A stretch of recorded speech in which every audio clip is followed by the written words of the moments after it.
湖南小县城驾深圳创一代大叔去香港给儿子办事，海边吃泰餐的一天。早呀，姐妹们！每天早上起来第一件事情就是梳梳头。时间到了，宝贝。时间到了。绿色奶昔，好喜庆。1周1次的新鲜蔬菜到达啦！这是在一个农场订的有机蔬菜。先把这个干杯。哇，我感觉要破了。封口袋。真的吗？还有。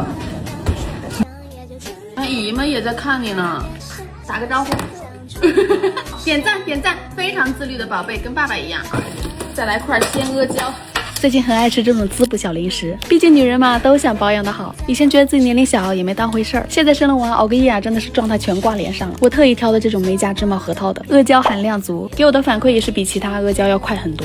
糯糯唧唧的，还有一股玫瑰香，好吃。像我们女人真的都要对自己好一点，把自己照顾好了，才是真正被爱的开始。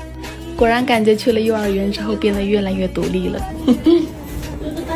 拜拜。这里他还说不用爸爸推。拜拜。少，好了，拜拜，拜拜。现在出发去香港办点事儿，热的不行了，得穿短袖。不快呀，关键是。哇，今天是真热，完完全全妥妥的夏天到了。嗨，老公，你这裤子都是拿来这样抓的，这设计可以挺好。Hello， 宁哥。Hello， 瑞嫂。雅思考过级没有？没有。那个大学英语呢？没有。那个单科成绩呢？没有。3-5。小学在很差的学校，这个意思就是宁做鸡头不做凤尾。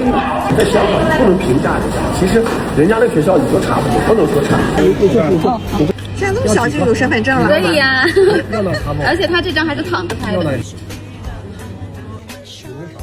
除了本金拿回来，还多送5%。这一份它就是累计的，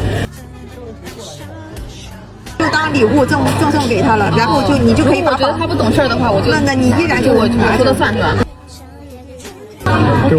我老婆再买一块看什么样子，等明年说就筹划一下。我其实要不要无所谓，因为我本身自己有那个，第一我有退休金，第二我有那个什么，我有那个社保什么养老在哪儿签名？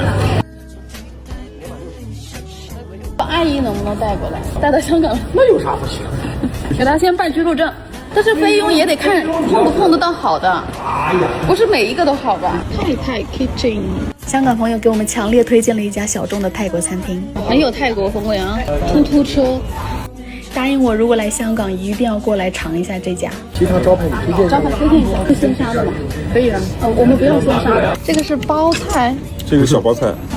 我觉得真的是每道菜都很惊艳，这个冬阴功特别正宗，就跟我在泰国喝的一模一样。它的冬阴功特别纯，不过还挺辣的哦。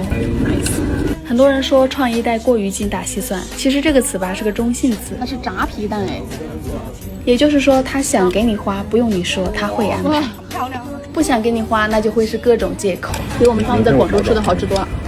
我八卦一下，那你们现在是朋友吗？他们家这个咖喱真的特别香，特别好吃，而且他们家这个分量真的太实在了。你们这个图片与实物不符啊，实物大太多。这个是烤面包，里面放的炸螃蟹咖喱，好吃，巨好吃，宝藏店铺啊！这儿一般都是附近的人。我有一次在沙田一山上吃饭，遇到赵雅芝了。我说赵小姐，给你照个相吧。我说我是你粉丝。她说好啊好啊，谢谢你啊。然后她说哎呀，我年纪大了，我戴个墨镜那个遮一下。好食好食好好食。干杯！我们3个人都吃到嗓子眼了，走一步都晃荡。这是一个酒吧吗？和有趣的人一起浪费时间。